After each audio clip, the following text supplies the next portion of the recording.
नेता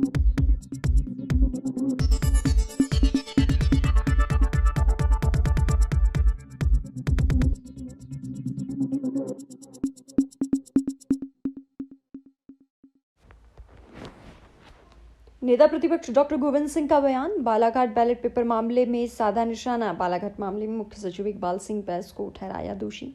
सरकार के इशारे पर पूरे प्रदेश में इकबाल सिंह बैस कर रहे हैं चुनाव प्रभावित। न केवल बालाघाट बल्कि पूरे प्रदेश में हुई है इस तरीके की धांधलियां। भिंड में भी बैलेट पेपर में धांधली हुई थी। निर्वाचन आयोग को हाई लेवल जांच करवानी चाहिए, संबंधित अधिकारियों पर कड़ी कार्रवाई करना चाहिए। तो वहीं भोपाल मुख्य निर्वाचन पदाधिकारी अनुपम राजन ने बताया कि बालाघाट घटना प्रक्रियात्मक त्रुटि के कारण नोडल अधिकारी को निलंबित किया गया है। मतपत्र की किसी तरह की गिनती नहीं हुई है, केवल डाकपत्र की विधानसभावार शॉर्टिंग की जा रही थी। राजनीतिक दलों के प्रतिनिधियों की मौजूदगी में मतपत्र की शॉर्टिंग की गई थी।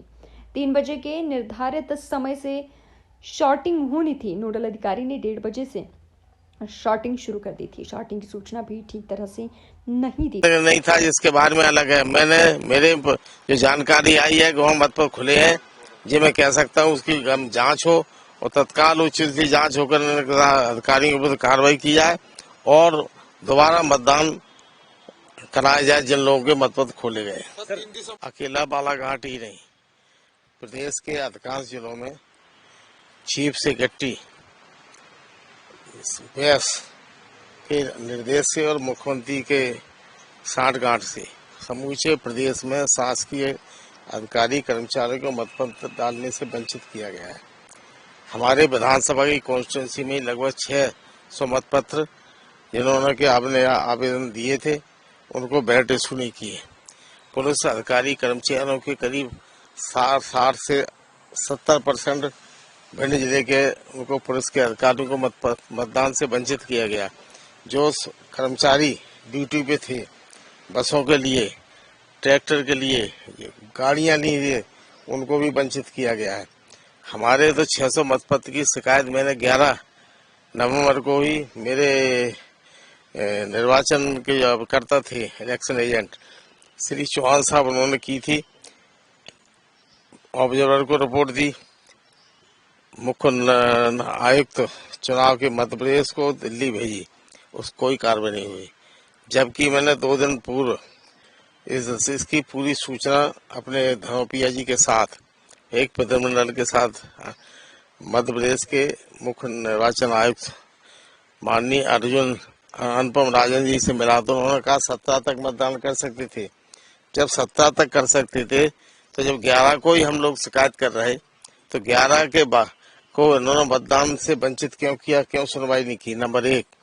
दूसरी बात, जब हमने लिख के दिया शिकायत की, अभी राजन साहब ने इन अधिकारियों ने कर्मचारियों ने जिस प्रकार की निर्वाचन में हेराफेरी की है, मतदाताओं को अब मतदान करने से वंचित किया है, शासकीय अधिकारी कर्मचारी अन्य मतदाताओं को, उनके विरुद्ध अभी तक क्या कार्रवाई की ये उन्होंने न बताई है, न मतदान के लिए आदेश दिया है।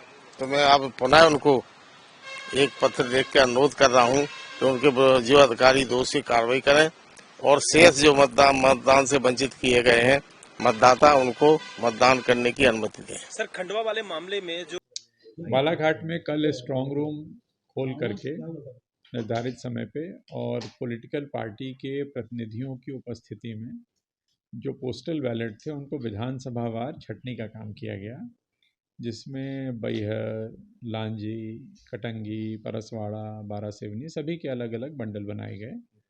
इस प्रक्रिया के दौरान ये आभास हुआ कुछ पॉलिटिकल पार्टी के लोगों को कि मतपत्रों की गिनती हो रही है। कोई मतपत्रों की गिनती नहीं हुई है, कोई भी पोस्टल बैलेट खोला नहीं गया है, सिर्फ उनकी विधानसभावार छटनी की गई है और उनको अलग अलग झोलों में या बैग में रख करके पुनः सील कर दिया गया। इस पूरी प्रक्रिया के दौरान वहाँ पॉलिटिकल पार्टी के प्रतिनिधि उपस्थित रहे। कांग्रेस पार्टी से श्री निराला सिंह बघेल और विनय दशहरिया, भारतीय जनता पार्टी से कृष्णपाल सिंह बिसेन और अन्य दीगर प्रतिनिधि भी उपस्थित थे। उनकी उपस्थिति में ही स्ट्रांग रूम खोला गया था उनकी उपस्थिति में ही इस पूरी प्रक्रिया के बाद स्ट्रांग रूम बंद किया गया। मैं पुनः कह रहा हूँ, पोस्टल बैलेट जो है वो पूरी तरह सुरक्षित हैं। किसी भी पोस्टल बैलेट को खोला नहीं गया है, किसी भी पोस्टल बैलेट की गिनती जैसी कोई बात नहीं है। मतगणना अपने जो निर्धारित समय है, जो निर्धारित दिनांक है, उस पे 3 तारीख को होगी।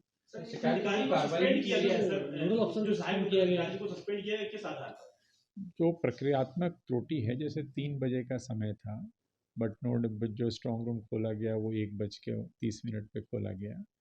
जो सूचना एक तरह से जो सॉर्टिंग करी गई, जो छटनी का काम किया गया, उसकी सूचना सही तरीके से यदि सभी जनप्रतिनिधियों को दी गई होती तो ज़्यादा बेहतर ढंग से ये काम होता, इस तरह का कन्फ्यूज़न नहीं होता। तो ये जो प्रक्रियात्मक त्रुटि हुई है, उसके परिप्रेक्ष्य में जो जांच प्रतिवेदन प्राप्त हुआ है जिले से, उसके आधार पे कर्तव्य निर्वहन में जो लापरवाही रही है, उसके लिए जो जबलपुर संभाग के जो आयुक्त हैं उनके द्वारा जो नोडल अफसर थे उनको निलंबित किया गया है। नहीं, ये सिर्फ बालाघाट जिले की घटना हुई। सर, आने वाले समय में ऐसी कोई गफलत ना हो, सॉर्टिंग को लेकर कोई दिशा निर्देश है कि पूरे प्रदेश में डाक मतपत्र सॉर्टिंग कब हो? नहीं, ये दिशा निर्देश हैं कि 2 तारीख को मतगणना दिनांक से 1 दिन पहले सभी डाक मतपत्र जो जहां भी रखे हैं, अधिकांशतः जिला मुख्यालय पे ट्रेजरी में रखे हुए हैं, कुछ जगहों पे आरओ के लेवल पे भी डाक मतपत्र अस्थायी स्ट्रांग रूम में हैं। तो निर्देश पहले से दिए गए हैं कि मतगणना दिनांक के 1 दिन पूर्व, अर्थात 3 तारीख को मतगणना है, तो 2 तारीख को ये सभी मतपत्र मतगणना सेंटर पे जहां काउंटिंग होनी है, वहाँ पॉलिटिकल पार्टी के लोगों को सूचित करते हुए और ये लाए जाएंगे। तो सॉर्टिंग अगर आवश्यकता है तो ये सॉर्टिंग का काम 2 तारीख को किया जाएगा, जहाँ भी मतपत्र रखे हैं। तो राजनीतिक दलों को सूचना दे करके, और यदि वो उपस्थित होते हैं तो उनकी उपस्थिति में करेंगे। वीडियोग्राफी होगी, सीसीटीवी वगैरह तो ऑलरेडी हर जगह पे लगे हुए हैं। बालाघाट में ही प्रक्रियात्मक त्रुटि के कारण नोडल अधिकारी को हटाया गया है। चुनाव आयोग के मामले की विस्तृत रिपोर्ट भेज दी है। न्यूज़ 11 के लिए भोपाल से संवाददाता सऊद सिद्दीकी की रिपोर्ट।